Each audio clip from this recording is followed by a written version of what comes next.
Our day is officially halfway over here, and that means we are in North America for the Phase 3 SCC playoffs. Dolson and Mifflin will be headlining the desk for you here. Miff, we've got another number 1 seed SCC matchup versus the SOC team that makes its way in here. No surprise that it's Baskin and the boys headlining the North American SCC for this tournament. Man, Baskin and the boys, it's hard to come up with something that hasn't already been said about each one of these players. I mean, Baskin largely hailed as one of the best players to ever touch the game. Maz considered one of the best junglers ever. Ozzy, a storied player that's played not only in the SPL, but also in the SCC. Meerkat, a guy who single-handedly dragged himself into the SPL onto a team called the Randozos and sat there for a while. Gino actually has SPL experience from this year, and now they're playing in the SEC against the SOC in our playoffs. I think we know who the favorite is. And then the other matchup will be Hype Unit versus Gone to Tahiti for the chance to play up against, Baskin and the boys if Mifflin is going to have it his way here. And Baskin and the boys, for all those reasons and then some, so hard to find a route into one of these games. We have seen SOC teams take, games off of Belt Slap, remember, over in EU, so, absolutely a chance. You look at Data, remember, Promise, Bayronary, Jingu Bang, and Snatty, definitely a strong team there. But let's focus more in on this Baskin and the boys team. I'm going to give you maybe a harder question. What do you think the strength is of this roster, given all of the names you just mentioned? Is there one strong point you think that they grab onto?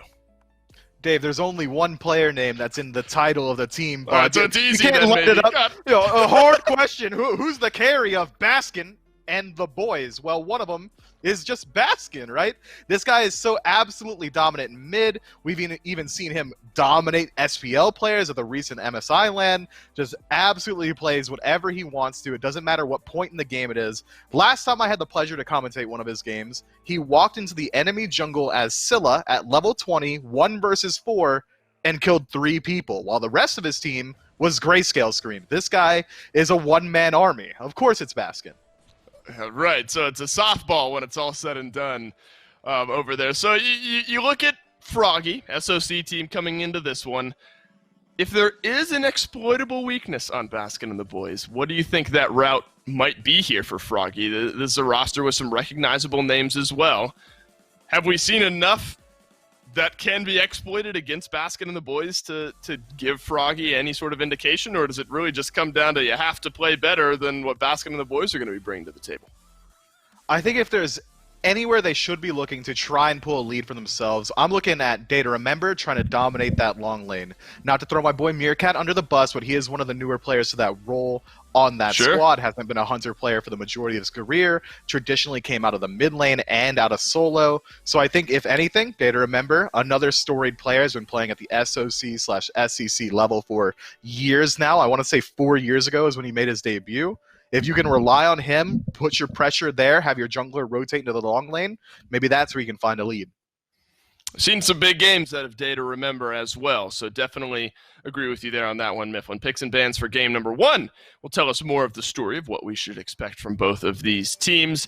Masked, absolutely a guy we've seen play some unconventional picks out of that jungle. We saw the Out Kwong, maybe less unconventional than I expect here at the SCC. We've seen a little bit of Out Kwong already today and throughout some of the highlights we watched going into this game and in previous games so far here. The Aphrodite ban, interestingly enough, take that one away from Bayronary. We've already seen the power of an unkillable Kali earlier on, so not something Baskin and the boys want to deal with. Yeah, we're immediately getting back to something more akin to what we've been used to seeing inside the SPL. The Aphrodite ban, not exactly one of the more immediate meta bans that you would think you have to take out. Instead, now Baskin and the boys, having targeted out exactly one player, should leave at least one pick available for them to take, which is within the meta. Now Yamoja finally getting banned out by Froggy, but there's still so much available. Amaterasu, Cupid, Ram, Freya, Olorun all have yet to be addressed, because instead of going for those just straight up meta bans like we saw to Europe, we're seeing a little bit more targeted. Well, Freya does end up getting taken away down the stretch here, as well as Yamoja and Persephone on the opposite side. Baskin and the boys, they're the type of team that'll make you pay if you're leaving open one of those power picks, and the Olorun is absolutely one of those. So off the table now goes the Olorun. Froggy, I think, have covered their bases somewhat well, but that's going to leave open the Amaterasu here. likely for Uzi out of that solo lane. And we've seen big things out of this Ama, so expectations through the roof, I think, for this one.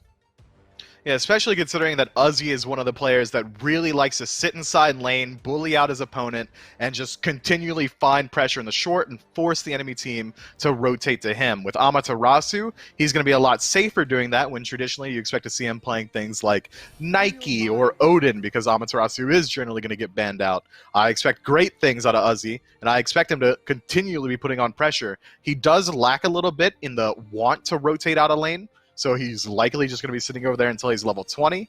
But Froggy on the return going to pick up Rom for themselves. Could likely look towards a jungle pick here if they so choose. I really like both drafts so far. Strong for Day to remember to get that Rom on his side. And then the Ganesh. We have seen Ganesh sort of sprinkled into some drafts here and there. We know what the Dharmic Pillars can do, and then the setup from the Ganesh absolutely there as well as stifling some dive in there. So maybe more look at the lane, Rom paired with that Ganesh. Is that something that you think can work in the early game before it's time for the Ganesh to rotate out? I think it can, with the pressure that both of those gods should be able to bring with the piercing arrows. If Baskin and the boys want to take a hunter here, it's likely going to be Cupid. If they don't take it, it's likely going to get banned out. I think that having seen Amaterasu now, we can either assume it's going to go into jungle, it could go into solo, it could go into support. It's a huge flex pick, but this Hachiman pickup, man, the SEC loves this guy. CC immunity on the ultimate, the potential to get aggressive with EI Jutsu, poke from a range with a long-ranged auto-attack stim. He's a very good pick, but as Agar said earlier, it's not one that you say, oh, nice, yeah, we got Hachiman. You could have just got Cupid. Right. I guess we'll lock in Hachiman as more of the answer here from Baskin and the boys. Hebo banned out largely in the European sets that we saw so far here today. Going to make its way through for Froggy. Could be mid lane, could be jungle. Flexibility into either of those two roles. But the Amaterasu and the Cthulhu both locked in here, Mifflin, especially if Baskin and the boys later on move away from Cthulhu and support. If Baskin and the boys still draft something for support, Cthulhu could go solo, as you mentioned, Amaterasu then in the jungle, and that kind of whittles away at some of the concerns around Cthulhu falling behind early. I think this front line for Baskin and the boys is looking very, very scary now up to this point. And look at what Froggy thinks. Still feeling like maybe a support is still needed for Baskin and the boys. Going to take away that Kabrak and take away the Terra as well.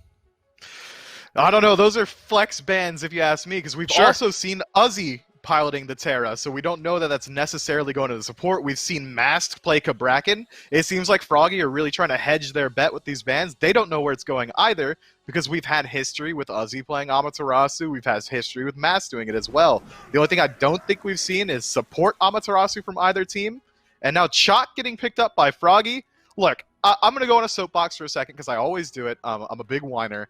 I think Chalk is a god that really can only be played effectively in the jungle, and even then, why would I ever take Chalk when you could take an actual assassin, someone who does actual damage? So it's very likely going to be Hebo mid with Chalk jungle if I'm getting my way here, but the damage output is going to be very lacking.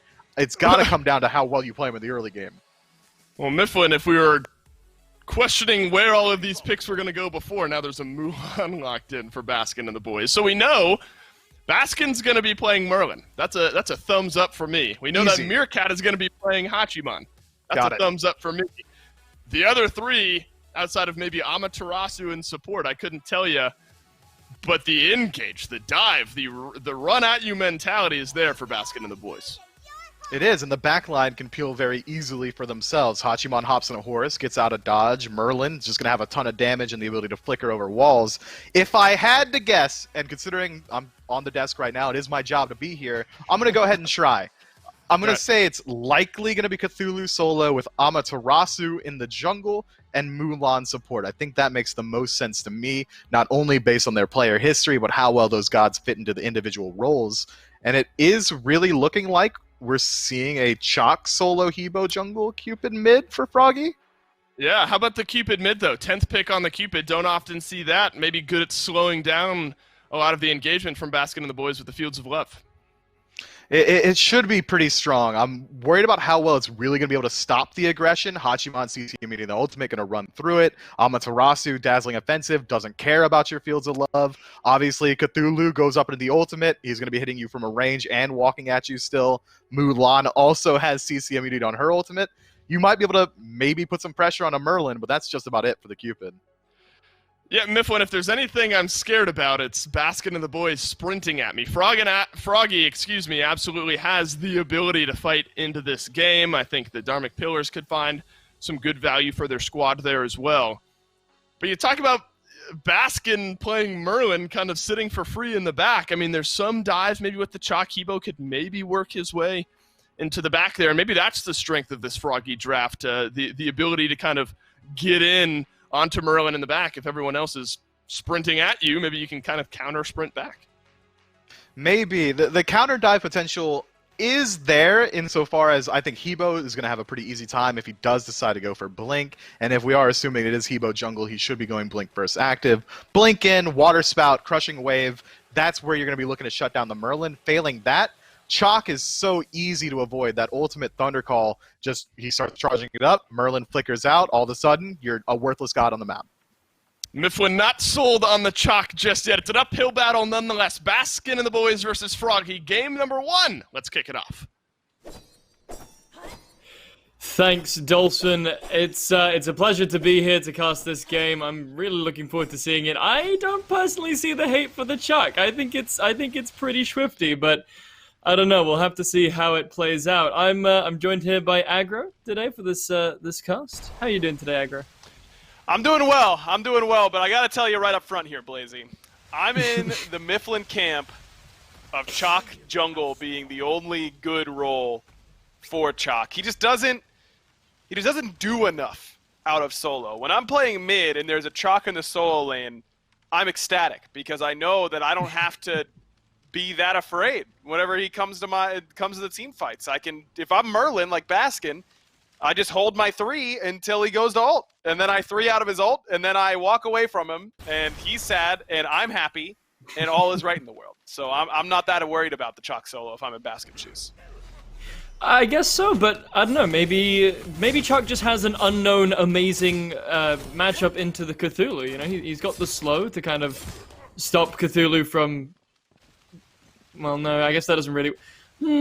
Yeah, okay, alright. You know what? The more I think about it, the more maybe it isn't ideal. But, you know, we never know. It could be one of those situations where it might not be meta, but Snatty might just be really, really good at this character. So we'll have to find out. Yeah.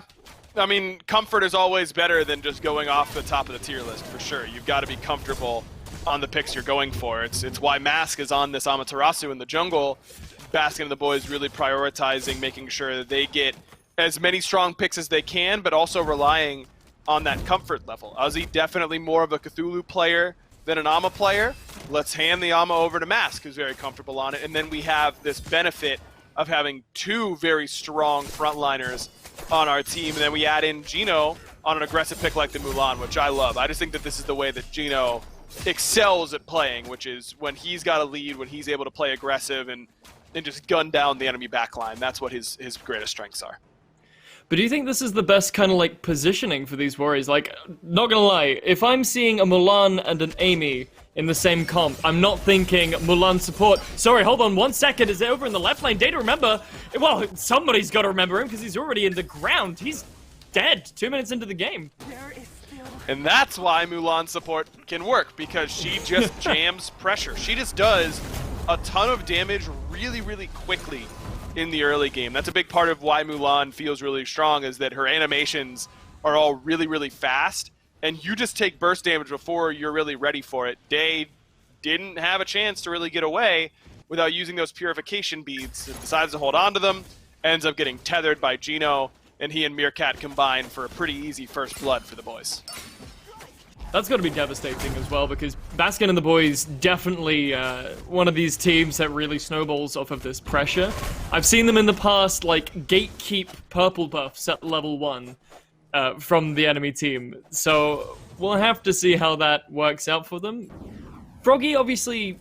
Alright, we've talked a lot about Baskin and the boys, right? They're obviously the front runner, undefeated so far this split.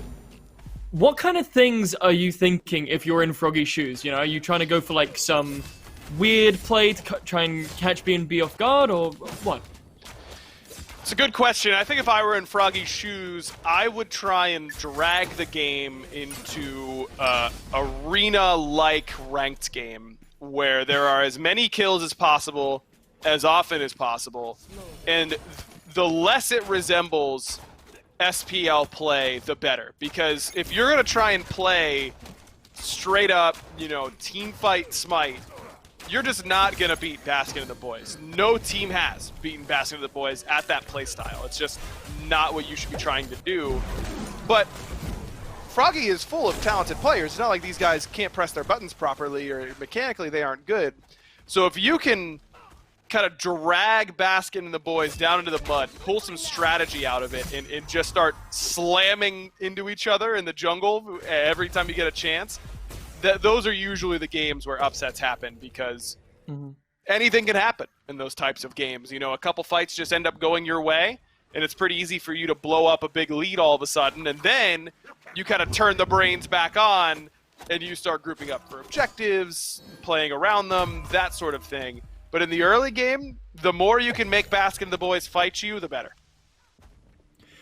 I mean, fair enough, but do you really think that they win these fights? I mean, looking at the comps here, like, sure, you've got, on Froggy's side, you've got, like, the Cupid, I guess, which is really good for that sustain into these fights, but do you think they have a lot of potential against, as you said, the Mulan that does so much damage, and all this, that, and the other? But sorry, just to hold off my own point, over on the left-hand side, ultimates are flying left, right, and center. Meerkat's going to try and horse away, but that's just horseplay to Data Remember, who's going to shoot him down from the sky. Jingu Bang coming in, though. That's going to pick up the second kill over in this left-hand side for Froggy, as it looks like Gino could be in trouble as well. Beta forced from him. The knockup from the Ganesh is going to be good as well, picking up a second kill for Jingu Bang. And getting 3 on the board for Froggy. That's got to be good. Perfect. So that's exactly what Froggy should be doing. Good use of their ultimates. Promise gets a pretty good Dharmic Pillars. Good rotation coming from Jingu Bang. And they make that play pretty easily because they've got really good ultimates to fight with. And that's what I was about to answer your question with, is that if they're fighting without ults, I do not think Froggy wins any fights. I mean, you look at what Baskin and the boys have. Let's just look at the left side of the map. Mulan, good ult, but not necessarily what defines the character. Same for Hachiman. Baskin's a stand switcher. So you're really looking for more elongated fights with Baskin and the boys. Even though you've got that sustain from Cupid on the other side, it's really more out of combat sustain than in combat sustain. Froggy have to make their ults count every single time. Day has to be accurate with that Astral Barrage. Promise has to find 2 people minimum with Dharmic Pillars, and Jingu Bang cannot afford to be using Crushing Wave as a movement tool in order to get away or engage. As long as they're able to use these ultimates effectively, I think Froggy can win these scrappy fights because they've just got the better ultimates to do so. It just feels a little bit bad that they're so tied to those ults. Fair enough. Over on the right-hand side, well, just doing exactly what you said that he couldn't afford to. Jingu Bang forced to ult away, but will it matter as 2 ults are going to get traded off on the other side? Baskin takes credit for the kill. That could be Snotty, who could be under some duress as he's tried to make the rotation, but nothing's really come of it. What do you think to that, Aggro? Not a great use of Uzi's ultimate in that spot. As soon as Baskin slows Jingu Bang, he's pretty much dead. Well, continuing to just brawl it out in the jungle, as you said, though it does look to be B&B who are engaging most of these fights, trying to get those picks, and, well, we saw it definitely worked out for them on the right-hand side with Jingu Bang, so we'll have to see how that works out going forward as well. I mean, at this point, Baskin and the boys are still in a very good position. Jingu Bang still has a slight level lead because of his double kill earlier on, plus the assist, so Mask is going to be a little bit behind, but Baskin has his own level lead in the mid lane over Baronary, who hasn't been able to get involved whatsoever on this Cupid. Only 600 plus player damage for him in this one so far. I think as soon as Baronary starts joining these fights, it could be problematic for Baskin and the boys. This is a pretty strong Fields of Love composition. It shuts down what Meerkat wants to do as long as he doesn't have his ult. Same for Baskin, and Gino and Mask, I mean, everyone has mobility on B and B. So if Baron Airy can find a 2-3-man Fields of Love, it's going to be very impactful. Don't want to let Baskin get so far ahead, though, that it won't end up mattering. Now he should be back in to finish that Transcendence off, should have enough gold for that. And that once he gets that stacked, gets a little bit of CDR in the build, I'd expect Baron Airy to be a lot more active in this game. Do you think that's why we see Gino even picking up the beads here instead of traditional support relic like the Shell or something like that, just to try and counteract the Cupid ult? Absolutely. It's the Cupid ult and the Ganesh Wombo combo. Those are the two things that Gino is likely most afraid of in this game, and for good reason. I don't know that he needed beads at level 1. I think he probably could have gotten away with Shell early on, but I've got no problem with him going a little bit more greedy with this relic, because he's playing a character in Mulan that if she can get ahead and then stay alive, she's really just going to be a jungle too. She's going to be so strong, and it's going to make Baron Airy and Data Remember's lives really, really difficult in these team fights. If Beads allows him to do that, then it's worth it. It's a very good point. I hadn't really thought of it that way, but I guess you're right. And also, in terms of Shell, I think the main reason we've been seeing it picked up so often recently is because of those block stacks on the upgrade. But when there's only really Data Remember plus Bayonary who are really going to be doing a lot of auto-attack damage, like, I guess you can kind of justify not picking up level 1? It's really much better once you upgrade it. If he doesn't think he's going to want to spend the gold early on in order to do that, then it's a little bit better to go something like this, I suppose. I mean, Shell is going to be good here. I don't know that he's going to get it at level 12. I mean, Frenzy looks pretty solid to me. Anytime you've got a Merlin and an Ama, two gods who are so good at burning objectives, I think it's pretty safe to go into Frenzy and just try and snowball and insta-kill Fire Giants and Phoenixes and things of that nature. Gino's going to have options come level 12 for sure. Well, absolutely, and as you said, you know, they've got so many good options in terms of securing objectives, what with Amaterasu's passive and Fire Stance on Merlin. I think it's probably one of, if not the best objective shred abilities in the game. Like, there's the phrase, you know, no one ends a game like Merlin, and it's, you know, it's true other than maybe Anubis. Yeah, he does a lot of objective DPS still. Not even close to as much as he used to, which is kind of crazy to think about, but he is definitely still one of the premier objective shredders. The only problem with that is that oftentimes if your mid laner is the one shredding, it means you don't have that great versus secure, and that is the case here for Baskin and the boys. Sometimes you see Merlins paired with things like Hercules, then you can use Excavate as your secure tool, which is pretty decent. Not the case here for Baskin and the boys. Maybe Froggy can take advantage of that and try and steal some objectives away from them later on in the game. For sure, but for now, what kind of things... So it's been a fairly slow burn in terms of NA, right? You were mentioning about how we really wanted to see these kind of big brawly kind of things. Well, actually, hold on. Answering my call for action, Baskin and the boys going aggressive onto Froggy here on the left-hand side as Bayonary's already falling down. Does manage to land the ult as Jingu Bang, so he does get the return kill. Now trying to provide some support from the air. Data Remember gets some damage off, but Gino finding somebody in the jungle, but Data Remember not really finding too much trouble with the support. Gino potentially looking for something else, but I think B&B are just going to back away here, and yeah, looks like that's exactly what they're going to do. Man, I'm surprised that crushing wave caught Meerkat. Must have hit the big toe on that Hachiman in order to actually do the damage. I thought Jingu Bang was going to come up a little bit short, but he, a bit wiser than I, decides to go in, gets the trade-out kill. But Baron Airy dies without pressing 4.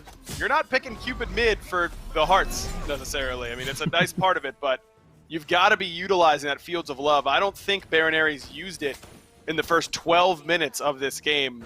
I do not foresee a world where Froggy wins team fights without Fields of Love coming down and being impactful. Not just casting it, but finding the right spots in which to cast it is going to be key for him. Yeah, I was about to mention the exact same thing, you know, that big giant AoE where he can just make everyone around him unable to move is going to be so helpful. As over in the left lane, speaking of not being able to move, Data Remember gets dashed on there by Meerkat, but it's like the support for Froggy is going to come up from behind, looking for the damage onto Meerkat, who also was forced to beads. Only a slither of HP left, but they decide to drop it. They see Mast on the ward, but he's going to come through. The blink is good. Dazzling offensive hits 2. Data Remember's dead before he even wakes up from the stun. And now it's Gino looking around, seeing if he can push the envelope even further, but doesn't look like Promise is really in the mood to continue into the situation. Looks like Jingu Bang wanted to find Baskin in mid, but unable to do so because of the flicker. That was a great fight selection by Meerkat. Got a little bit unlucky that Promise was on that side of the map, and Promise did a good job of getting in between Meerkat and Day to Remember, allowing Day to land those autos, but Meerkat having that Aegis available, he was already able to buy his second relic. Day to Remember still only level 11, didn't have that available. Ends up being a pretty big difference maker in that boxing trade. If either Hunter had their ultimate, I think that would have been solved pretty quickly between the two without any sort of support from either end, but with both ultimates still being on cooldown from that scrap on the left-hand side, made it a little bit more of an honest fight. And it would have been such an impactful kill for Froggy to have picked up as well. At the time, I think Day to Remember sitting at level 11 compared to Meerkat's 13.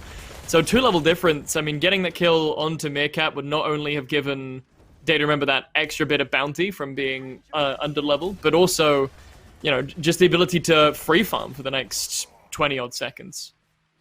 And that's what's so difficult about playing against Hachiman, is that when he gets a lead like Meerkat has, he's really, really good at pushing it. It's very difficult to stay out of Hachiman's effective range between mounted archery and those eagle eye shots. He can hit you from a distance. Yeah, for sure, but trying to push the envelope with this Gold Fury. Baskin and the boys are going to secure it nice and quickly. As we were talking about earlier, the objective secure on this team is absolutely insane, but Promise dips his head into the Gold Fury pit for just a half second, and being the bead, they're like, you witnessed. You will not. No survivors. No witnesses are allowed for the Gold Fury today. Promise is going to fall down as well. It's just not been a quick response from Froggy. I mean, Day is able to use that ultimate and get in there, but I feel like Baronary just has not been a part of any of these fights. That Gold Fury was pulled right in front of the Froggy support for a decent amount of time. I mean, Baskin and the boys certainly burned it, but finally Froggy decides to go to the Pyromancer. I thought that's what they were going to do right off the rip, but I guess no harm, no foul. They get it eventually anyways. Just want to see a little bit more urgency out of this mid-jungle, particularly Jingu Bang. I mean, he's up 2 levels on Mask because Mask has been rotating around, finding fights proactively, and playing with his team really well. It's cost him some farm, and Jingu Bang's able to capitalize on that, but he now needs to be able to capitalize on his capitalization. He's done the first part. He's gotten the farm. Let's use that farm. Let's put it to good use now.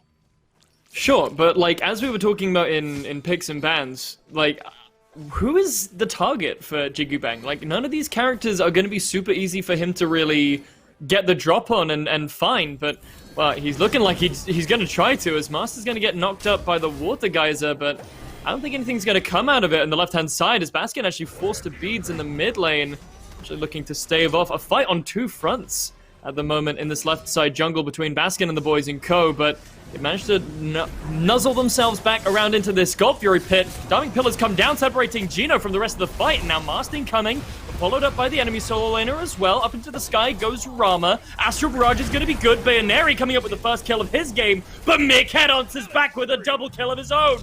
And now it's up to B and the B to try and continue up this fight. Now Bayaneri trying to find Meerkat once again, but he's going to be joined by Baskin to give him some support. And now that Cthulhu's coming up in here, I don't think there's any way for this Cupid to go but down. But Jingu Bang and Snatty able to clean up Meerkat on the back end, who's really been the guy putting out a lot of the damage so far for Baskin and the boys. Uzi's still around with Baskin, and they're thinking about going in. Uzi not thinking any longer. He's already decided to take some action. Baskin still lurking. Well, that action could be detrimental, but now thanks to Baskin coming in here, Flicker's going to be good, but the Aegis isn't going to save him from a hammer that's going to go straight down. Looks like the solo laners are going to trade out kills there in the left lane, and they just decide to head on back. That was, well, I mean, if any of these fights have been an Arena Slapfest aggro, it was that one. And was that not Froggy's best fight? That was a full-on team engagement. That's exactly what they should be doing. They're using their ultimates effectively. A great ult by Jingu Bang flattened Gino right away. Baronary used Fields of Love very early in the mid lane to force out the beats from Baskin, which makes him play much more passive in the team fight. Ends up paying off for them eventually as he flickers in order to trade himself out for Jingu Bang later on. in that engagement, but Froggy just has potent ults that they can utilize if they can group Baskin and the boys up properly, and they did the best job of that right there.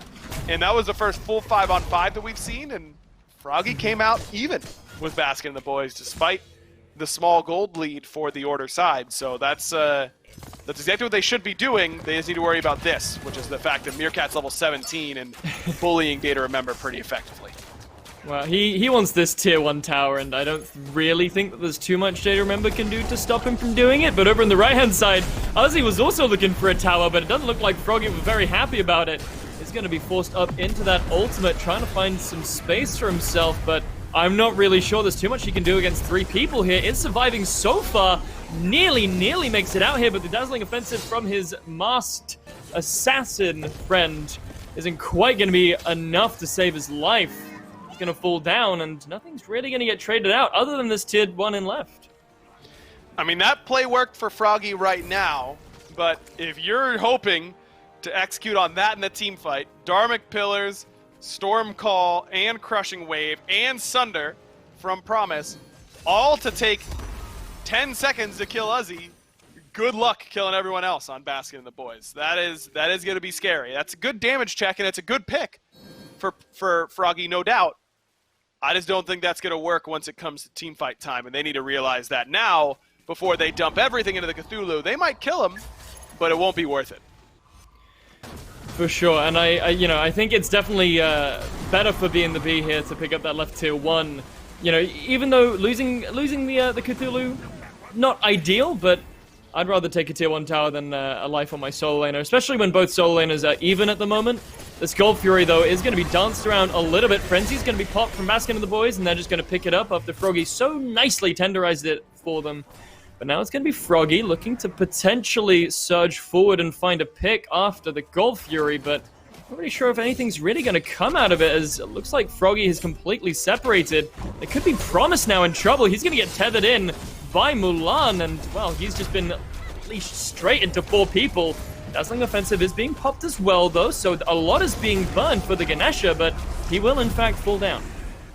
Finally, they're able to take him down, but you called it. It just took a long time for the Baskin and the boys to be able to do it. Uzzy's going to be able to give them back some health with the use of that third ability in the Cthulhu ult, but not really exactly what B&B wanted, though they do, of course, get the Gold Fury for themselves. I just didn't like Froggy stepping up and being the initiators on that objective. They had just used 3 ults that were all still on cooldown in order to kill Uzzy, who was back and ready to fight on that side of the map.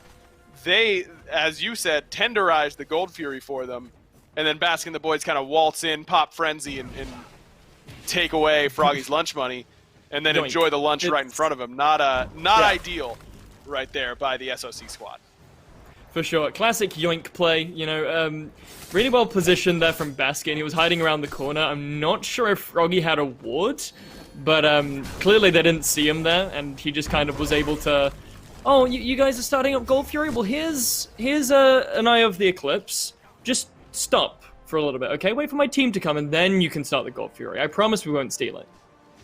No, they wouldn't be so rude as to do that. No way.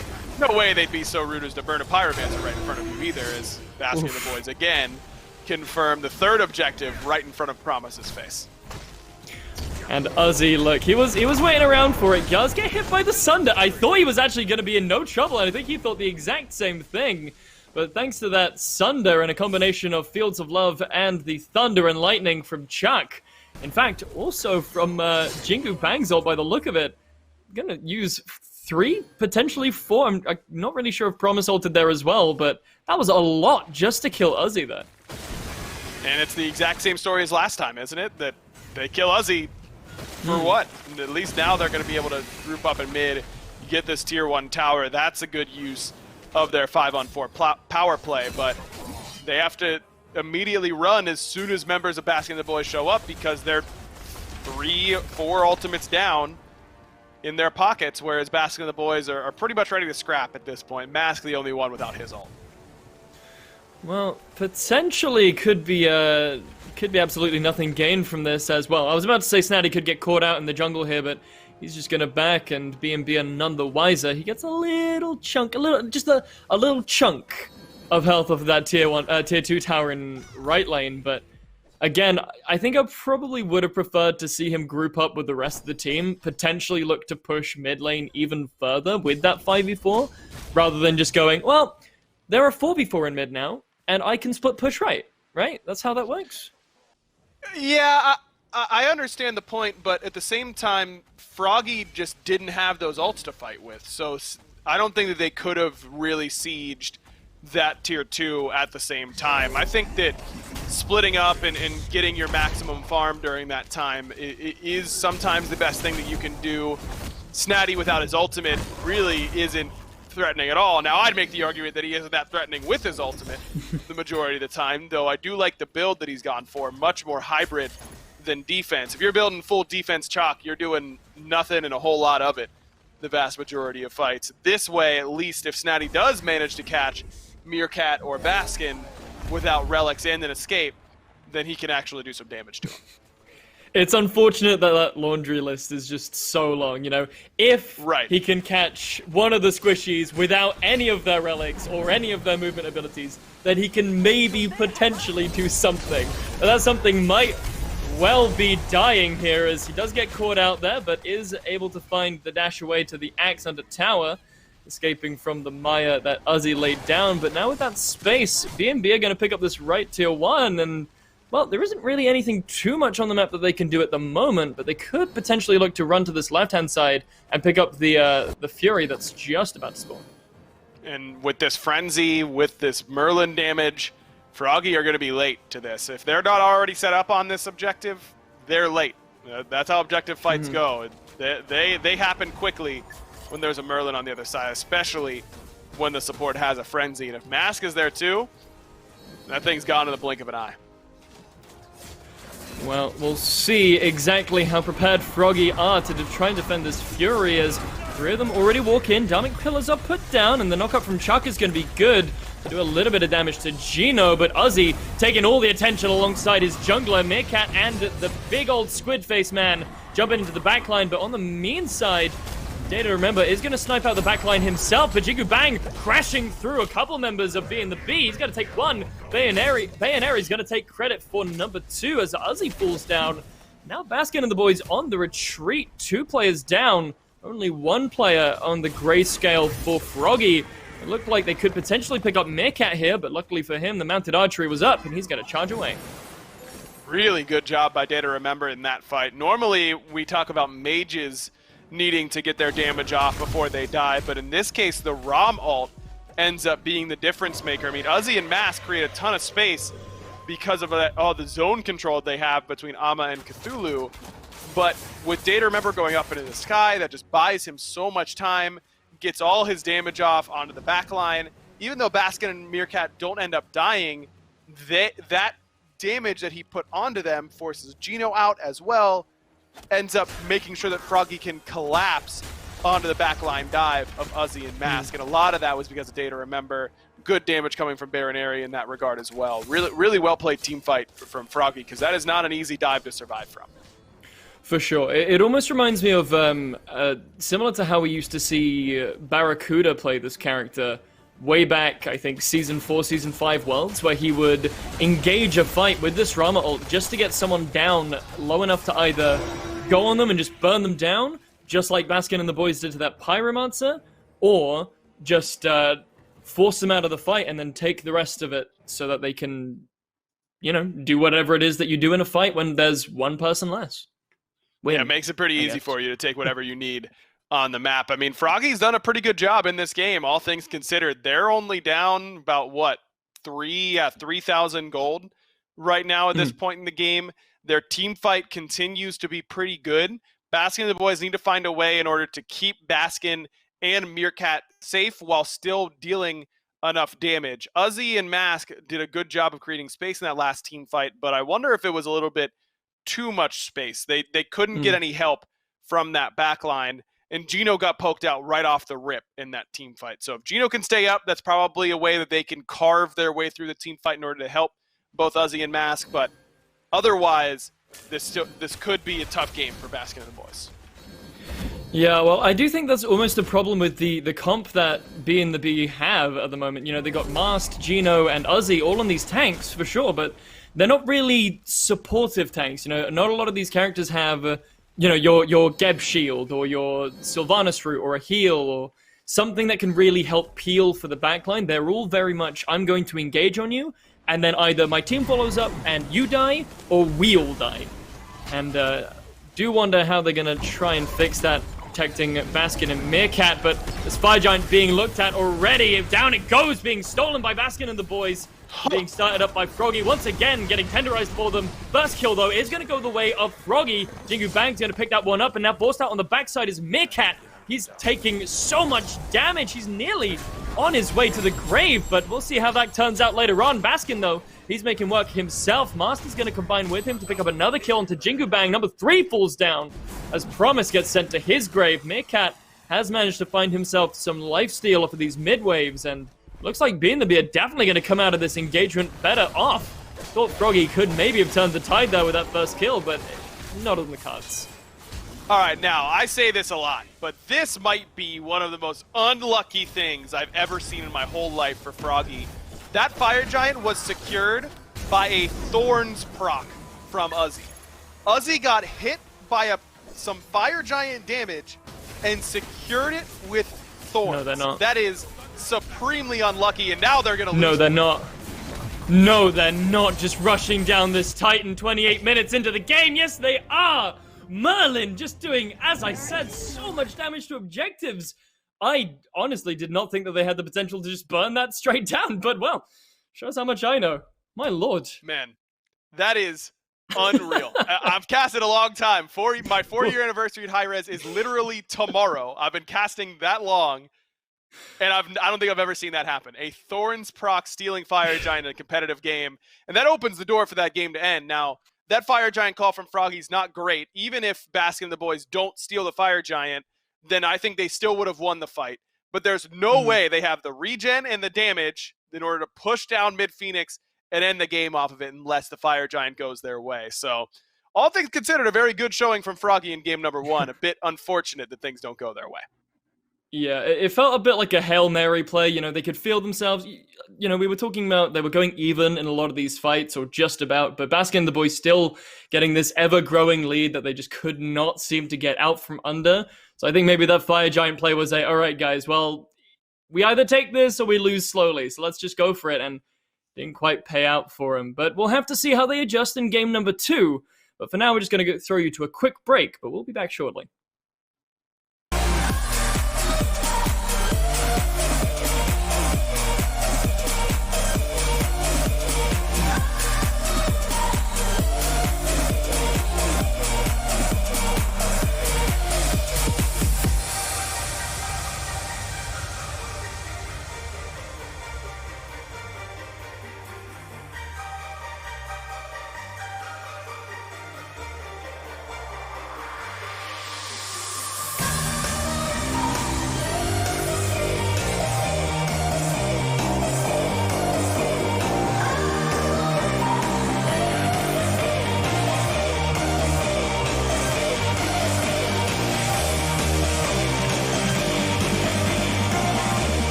Well, it's a 28-minute game number 1 where Baskin and the boys are able to find the win as expected, but maybe a little bit closer from Froggy from how we figured this matchup would go. Mifflin, did you expect that level of pushback? I mean, Baskin and the boys end up winning, but it wasn't maybe as convincing, as clean as we figured, and not necessarily that they played poorly. I think Froggy came to play this weekend.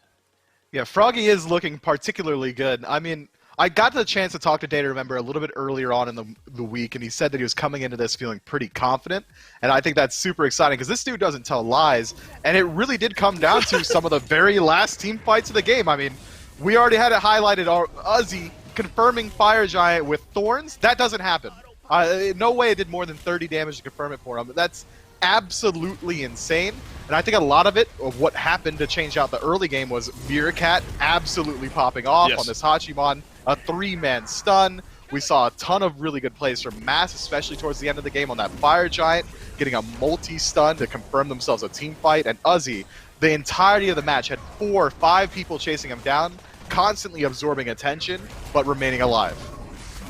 Yeah, and this goes back, I think, to picks and bans, Mifflin. We were kind of juggling around wondering where this Cthulhu, where this Amaterasu would end up figuring that the Mulan would be in that support role. It was just so hard to deal with the Amaterasu and the Cthulhu combined together. I mean, there's the Sunder locked in, used on Uzi more times than not, but then you still got Mass to deal with. So I think a great draft there from Baskin and the boys. But again, wasn't a pushover performance where Froggy kept themselves in it. Jingu Bang on the Hebo, a 7-3-6 game. So absolutely, we're in this one right up there until the end, and then a bit unfortunate that the FG gets taken away. But I think to Agro's point, the fight likely going Baskin and the boys' way there towards the end anyway. And when you got 3 people doing 21,000 plus damage, you're likely going to end up winning. So Baskin as well hadn't brought him up all that much. The Merlin was able to stay back safe and kind of free cast throughout the end portion of the game. Yeah, it was a much quieter performance than you'd expect from the titular Baskin, but it still was a very good one. A ton of damage coming through, objective burn, the ability to just walk in and absolutely blitz the enemy Titan. But I gotta do it. I gotta apologize to our boy Snatty. I kind of slandered the chalk pick in that original desk, and it looks pretty good. I mean, it still wasn't better than anything any other warrior could have done, but he makes the pick look almost viable, and shouts to him for it.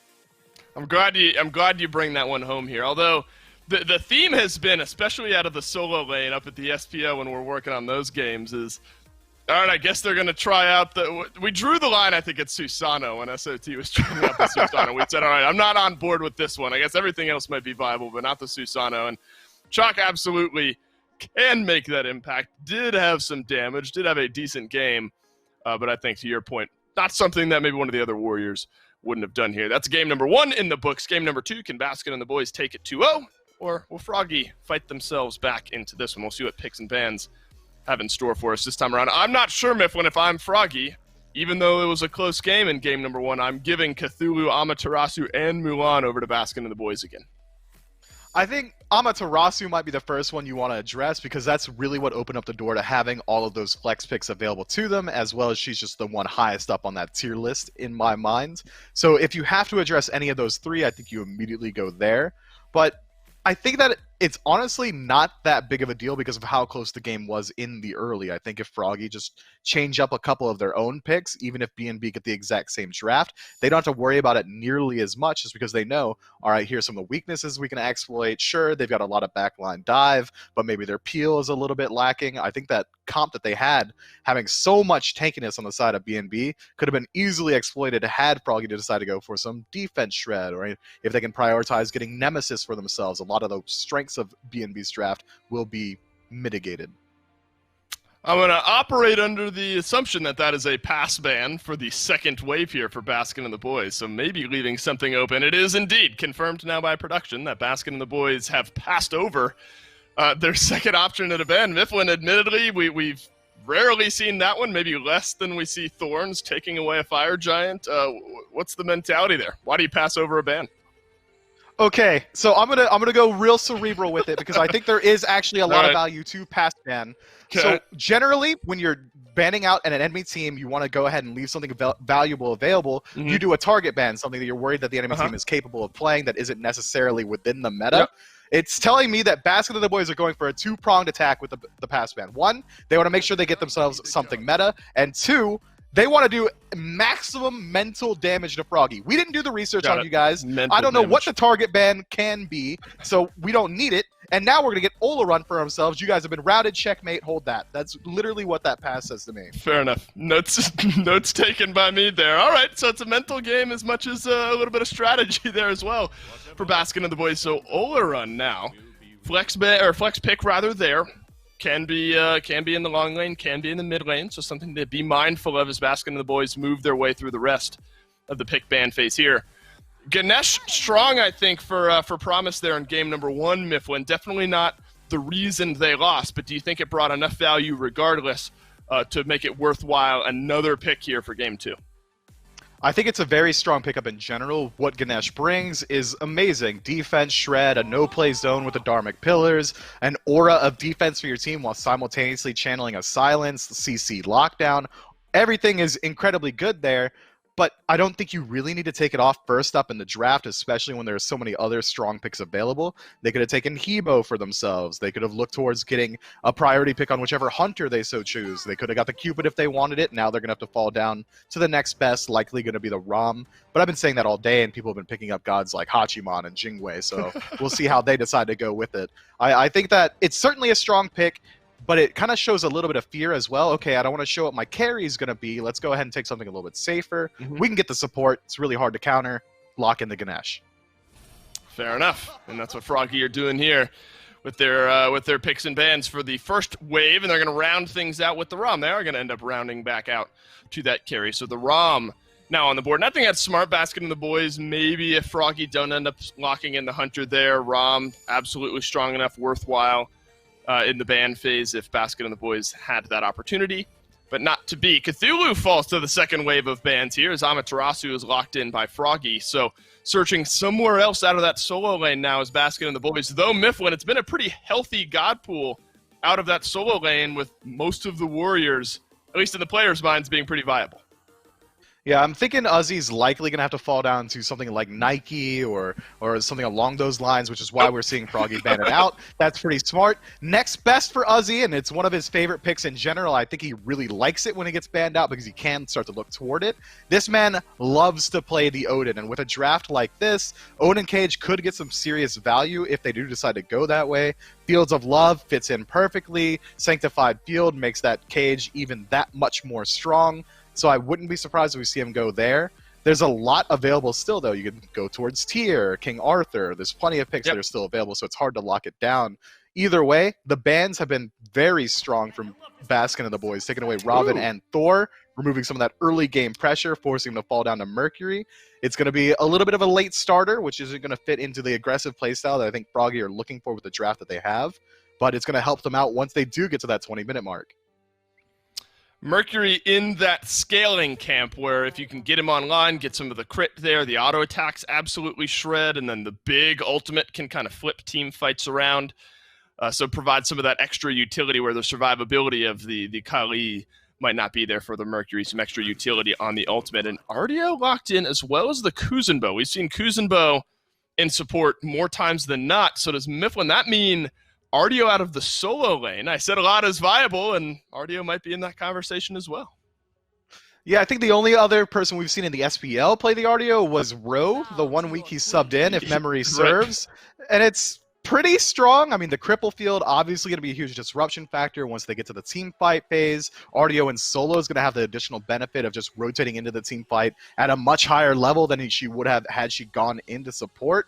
But it's still a flex pick. It could be Kuzenbo solo. It could be Ardio support. Could be. We can't really lock it down as of yet. And I think both gods bring their own relative strengths into each individual role. If I had my way of it, I think I would send Ardio over into the solo lane just because of how much more impactful she will be once the objective fights start up. Kuzenbo is going to be effective no matter what. This dude's a Beyblade and reflecting damage. I don't think he needs farm nearly as much. Herod to round out the draft, though, for Froggy Mifflin. Do they have enough damage and counter engage on the opposite side to maybe win some of these team fights? I think a lot of it's going to ride on this Amaterasu and how well she's going to be able to exploit Hebo and Oleron on the enemy team. They're going to have a very hard time dealing with the dazzling offensive. A couple well-placed Ama ults could definitely shift this game. Well, it's Baskin and the boys looking to close out this set and move on to the semifinals. Blazy, aggro, do you think they get it done? Well, I don't know. I'm really enjoying Baskin and the boys' comp at the moment. I think, well, the RTO has definitely taken me off guard, but at the same time, I'm really enjoying the spicy Mercury pick over on the other side. What do you think, Aggro? Yeah, Blazy, I can tell you're not hitting the 5 a.m. NA ranked queues, because if you had been, you would know that Uzi is dominant on this RDO pick. This is a comfort pick for this guy and has been for literal years. I teamed with Uzi back in Season 2 and Season 3, and he was loving any type of Guardian he could get his hands on then. RDO certainly still fits that build now, and I think it does very, very well against Froggy's draft. RDO often thought of as this cripple field user, which is true and certainly a strong part of her kit. It's fantastic against 4 out of the 5 gods that Froggy has, but what I think RDO's greatest strength is what she's going to do against a god like Hera that doesn't have any innate mobility. That ranged route that is guaranteed, unless it's interrupted, is so strong, and I think that's going to be a key factor for how Uzi's going to be effective in this game. Can he consistently force Baronary to use defensive options by stepping up on him with that life tap? For sure, and also just really good at closing space with, I think, maybe next to Vamana, the longest dash in the game that isn't like Sonic Boom. Yeah, I mean, I think that it's just a god that can fill a whole bunch of different roles. The only concern for RDO is when she really falls behind, especially with this Mage's Blessing start. Well, hold on. Speaking of starts, Jingu Bang might already be in a bit of trouble there. Let's put a lot of damage onto him, and he's gonna get a little bit more. Just steps a little bit too close to the Hubwa, I think. Not really respecting Mask's range there. Tries to go for the cheeky play. Does force out the beats from Hubwa, so maybe we'll see a little bit of a cheeky, aggressive play onto him shortly. It's one of those picks that can really look to be aggressive when given the opportunity, but overall, I think we're going to be looking at both of these junglers as a little bit slower starters. Mercury gets the job done a little bit better early because he's a great setup pick, and now without that, no beads there in the jungle for Mask, it really opens up Jingu Bang to just set up Baronary for an insta-kill off of that special delivery. I like Mercury and Hera together quite a bit because Hera often has difficulty getting her confirmed damage off, particularly on her 1 in the early, or really at any point in the game. It's just hard to consistently get that ability on the people you want to be hitting in team fights. Special delivery will make that very, very easy for Baronary to follow up on. For sure. I mean, knock him up and literally knock him up and then knock him up again, I suppose, if you're going to call down Titanfall. But definitely going to be interested to see how Baronary is going to be dealing with those setups, because it's one of those things, you know, where you have to really, it's not the biggest setup window, right, with the special delivery, so you got to kind of time it really well, and it can be kind of difficult. I feel like you have to have a lot of trust in your jungler to be able to pull something like that off. So we'll have to see. But what kind of things are we looking for Froggy to do with this comp in general moving forward? The big thing for Froggy's comp is that they're good when they group up. Again, that's kind of what their game 1 comp was about, was that they could really take scraps in any combination. You know, Ganesh Ram are pretty good together. You could have the Ram and the Hebo get a pretty good dive going for them in game number 1. In game 2, their comp is much the same. We already talked about the synergy between Mercury and Hera, but Mercury locking someone down on Ganesh pillars is fantastic. You've got options. Yeah, I mean, for sure, I completely agree with you, though. Over on the right-hand side, well, we saw Uzi bully out Snuddy earlier, and now Snuddy's going to do it straight back to the bad. These power spike swings are really going to start coming into effect now. Both of these solo laners have boots, so we'll have to check in. I'm hoping to see a spicy solo kill. I feel like these two solo lane gods have a lot of potential for that, and I really want to see one happen, but Snaddy, though, not aware of this jungler. Master's definitely going to punish that lack of vision over in the right-hand side, but Same on the left-hand side of the map. Meerkat could be under some trouble as Data Remember goes up into the sky. The arrows are coming through, doing a lot of damage. Down falls the Oleron, and now Special Delivery is going to deliver a turtle straight to their front door. Can he fall down? You got 3 people beating on you from every angle, and Gino's going to fall as well. It's going to be a double kill in duo. Once again, this feels very familiar, Aggro. It sure does, doesn't it? Last time it was on one of the first purple respawns. This time, it's right before Meerkat is able to back and get those boots. A great time to gank for Jingu Bang. He's just so much stronger than the Oleron or the Kuzenbo at that point. Neither of them had backed. Jingu Bang was able to back by his really, really cheap Golden Blade, and then ult down the left-hand side and set up a pretty easy play. Really good identification of a power spike, but Mask doesn't waste his time either. He's able to go gank solo lane, end up invading speed, all of these nice things I'm saying about Mask I want to take back because he just walked past a full cup. I don't know what that was about, but that is my #1 pet peeve. And then he cleared backs, Blazy. He cleared backs and his cup was already full. Drop the guy. I can't get him out. We need our cup efficiency stat back, Aggro. We can lambast him for how poor his cup efficiency is. Junglers have junglers have 2 jobs, Blazy. It is to gank my lane, and it is to clear cup. Those are their only 2 responsibilities. That's it. Mask has done neither for Baskin so far in this game, so I don't know, man. That's tough. You're not even going to include clearing your red buff for you? Okay, the first 2 reds when they're scary and big, I'm down for. After that, no. Alright, well, clearly he's, Jingu Bang isn't quite following your rules because he's ganking more than just the mid lane. He's gonna pick up a kill onto Meerkat. Meanwhile, over in this right-hand side, Snatty does hit a really decent start to that dazzling offensive, but thanks to that dash away from Uzi, not really gonna have much to it. And there you go, there's that long-ranged route, as you were talking about earlier, paired up with that upspring geyser from Mast coming out of the jungle to clear #2 kill gank onto Snatty. That's gotta feel bad on the Amaterasu. Not a great spot to be in because you have to build this magic defense, which is good in this situation because your lane opponent and the jungler are both magical, so Snatty will get very tanky very quickly, but Mask has done a good job of being where he needs to be early because this is his only window to really punish this Amaterasu. And not going to be able to do so once she gets that Shoguns that I imagine she'll buy in that first item slot. This is really the only time you can make that gank work really effectively for you. And Jingu Bang's done a good job as well. Both junglers have been very active so far in this game on opposite side lanes. See which side laner can make the most out of their lead. It's Uzi or Data Remember. So I actually want to ask you a question about builds, Aggro, if that's okay with you. That's what I'm here for. Yep, that's my job. So, okay, as someone who's moved away from the solo lane relatively recently, I've been seeing a lot more kind of attack speed builds coming out on characters like Bellona and Amaterasu, rather than the traditional kind of bruisery power builds that we used to see. Why is that? Why the move towards attack speed?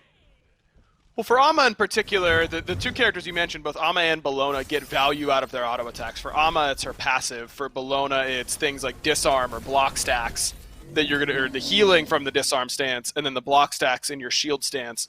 Those are gonna add up really, really quickly. And so if you can just stack that Ama passive on someone, it's gonna make you do more damage with your subsequent reflective mirror than you would have if you didn't get your passive on them, and then your reflective mirror did slightly more damage. Plus, a lot of the items are just solid on there.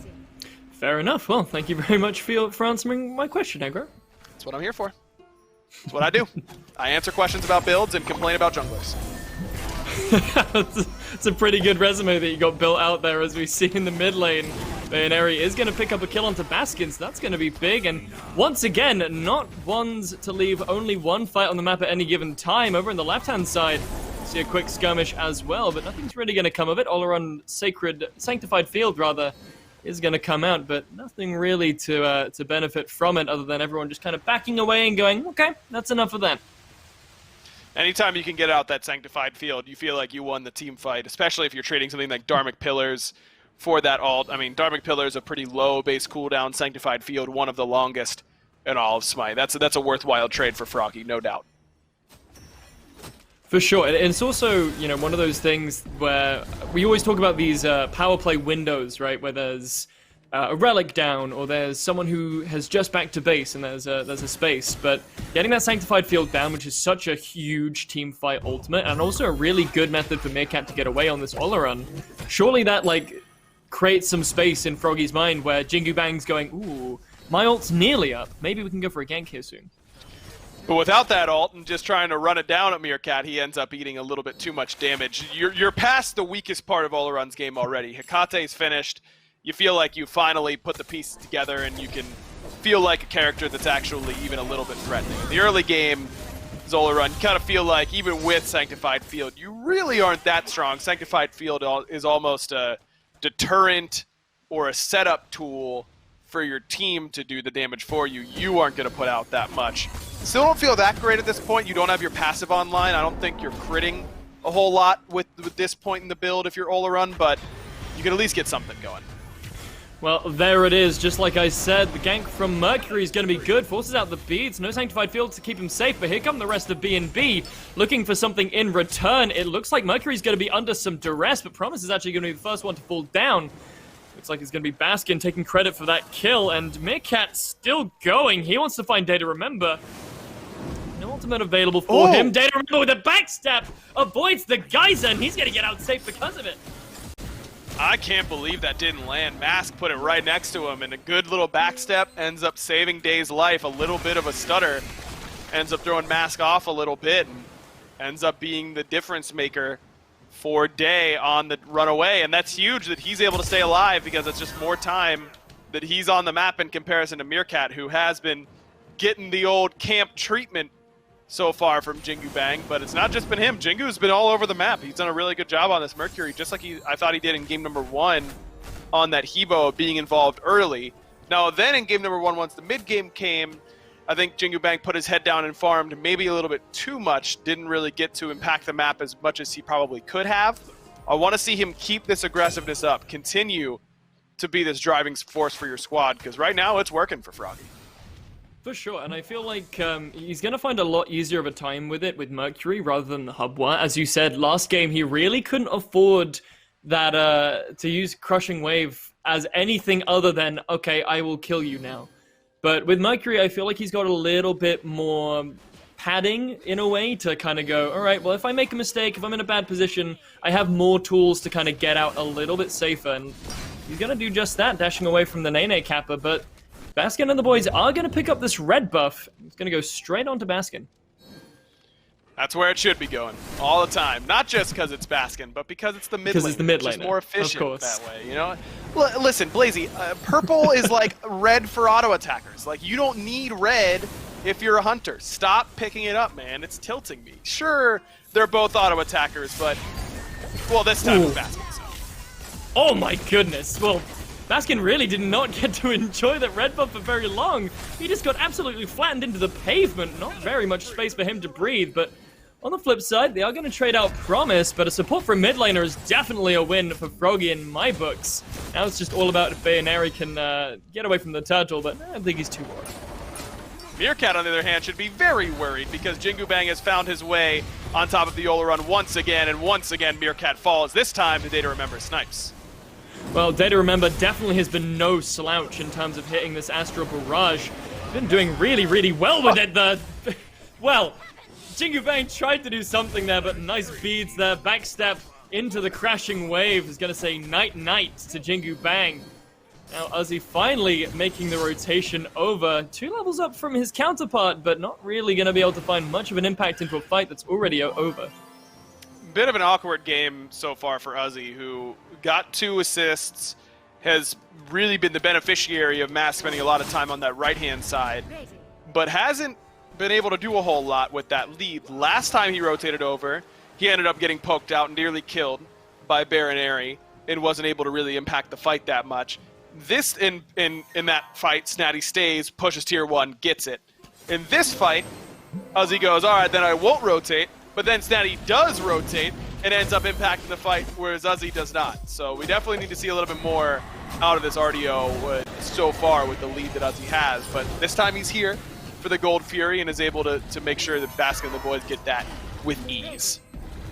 Well, he rotated over. He did exactly what you said, you know? I mean, being a body to absorb damage from the Gold Fury is definitely a use. Froggy is going to pick up the Pyromancer in return, though. Snatty could be in a little bit of trouble, but Gino, I mean, he's a menacing-looking turtle, but he's all bark, no bite, really. Level 10, 4 levels down from the mid laner, not exactly the scariest Kuzenbo. When Kuzenbo is the same level as you as a backliner, it feels pretty impossible to play, but at this point, Baronary is able to handle that Kuzenbo fairly effectively. I was wondering if Jingu Bang was going to go crit because of this Kuzenbo. Those shell spikes often a big deterrent for a player going crit, but seems like Jingu Bang is just going to try and hit anybody but the turtle in this game. Well, I feel like it's not really his job, you know. Jingu Bang's definitely going to be looking for the squishier targets, so I can forgive him for doing that. But into this fight we go. Dazzling Offensive is going to hit too, but a nice beat from Baskin is going to stop him from getting stunned. Meerkat, though, unfortunately can't sing the same tune as he's going to get dropped there. But Promise is going to fall down yet again. Baskin and the boys get a kill onto the support, but Froggy get a pick onto a squishier target. I still think that favors Froggy, just even a little bit, but a blink in from Gino might change the story, but no! Argus is going to say bye-bye.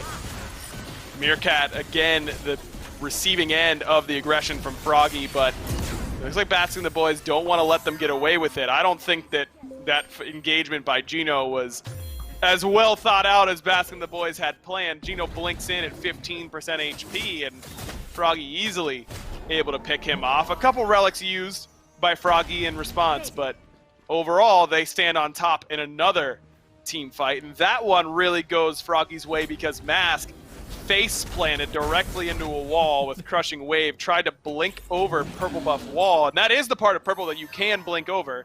Now you can't blink over it into lane, but he's trying to blink over the thin part, ended up getting caught on it, put the blink in the wall so it didn't go anywhere, blink didn't go off. The ult sure did. The blessings of instant cast catch him once again.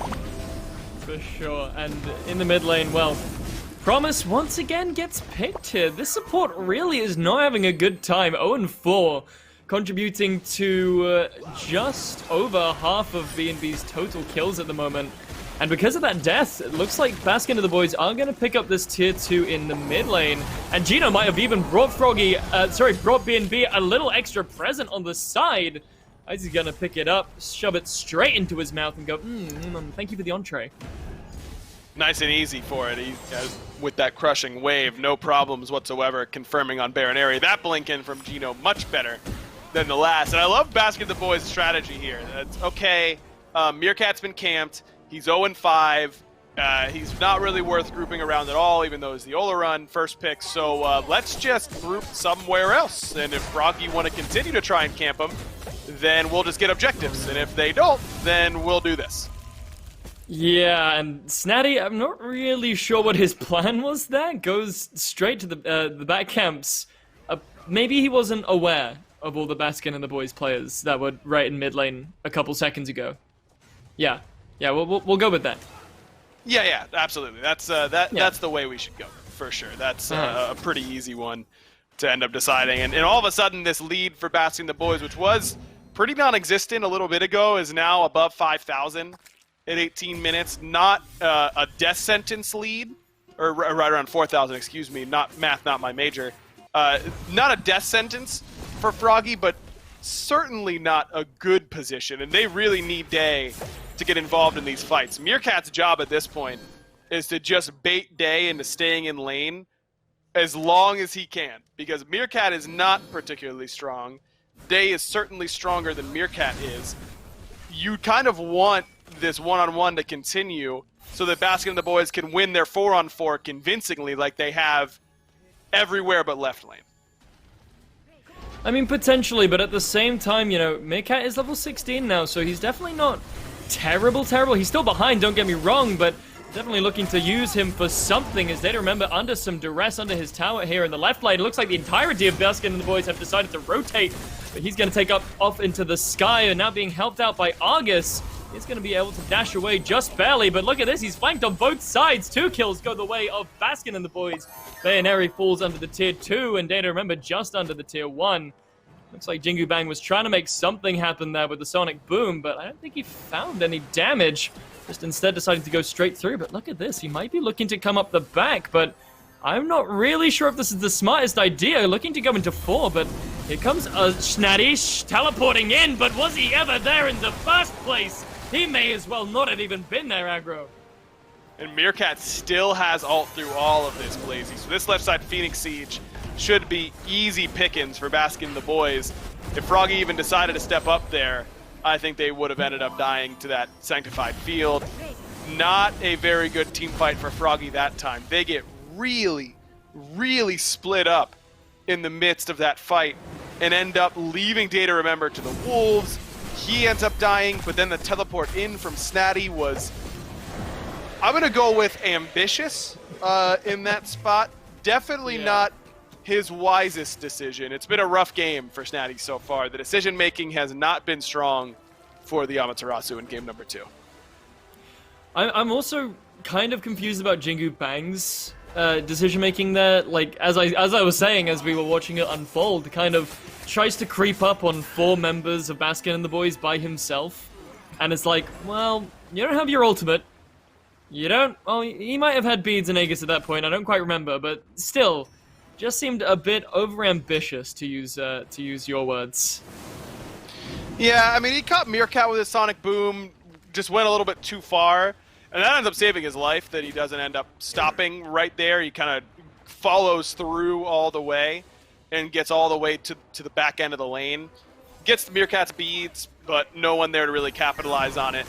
Maybe they can now in the 40 seconds that it's down, but with the amount of objective damage Baskin and the boys had, that might be difficult to do. Well, potentially, Baskin and the boys, as you said, objective damage on the mark. They're going to clean up the Fire Giant nice and quickly here and look to progress into this fight. Fields are going to come out. It looks like they're going to mez no one. Potentially Gino there, but it's not going to matter. Snatty gets caught out all by his lonesome over there on the side. Meerkat does get Argus dropped upon him, but he's going to take him out nice and quickly. Now forced to use both beads and Aegis to counteract the Sonic Boom, but it's not going to matter. With a little bit of help from the Astral Barrage, he is going to fall down eventually. Promise is going to fall as well. Did he remember now? Leaving only one man standing. Jingu Bang, this could be it. Deicide. Baskin and the boys going to easily walk it up right and end the game. A really, really good end for Baskin and the boys because of a fantastic Watery Grave by Gino. No other ultimates really even necessary. Sanctified Field wasn't there to help them. That was kind of wasted.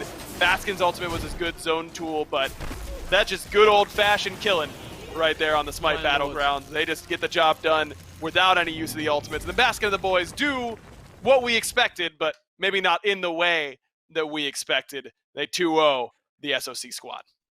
Well, it just seems like only a few minutes ago, Aggro, we were talking about, Froggy are doing really well. They did really well this fight. Oh, they're getting these picks. They're getting this objective. And then it's like 2 fights later and Baskin and the boys have won the game. That's kind of what good teams do. That's kind of what good teams do to you. They let you, you have a small number of mistakes you're allowed to make before you instantly lose the game. And against Baskin and the boys, that's like 2 or 3 mistakes that you get to make throughout the course of an entire game before they will just end the game for it. It's safe to say Froggy had more than 2 or 3 mistakes in that one. For sure. It also just seemed like, Baskin and the boys were doing exactly what they normally do, just out farming. It doesn't matter if they get picked. It doesn't matter if they're behind on kills. They're just somehow always finding that even tiny amount of lead on the gold. But, well, what else can we say about these two teams? It was, Baskin and the boys were always going to be the favorites walking into this. We were hoping for an upset. Didn't quite happen, but Froggy still have a chance to make it through the losers bracket. Try and come back into the tournament a little bit later on, but we'll have to see. As right now, we're going to have to see who's going to be facing Baskin and the boys in the next round tomorrow. But ladies and gentlemen, stay right where you are, because before then, we're going to have a short break.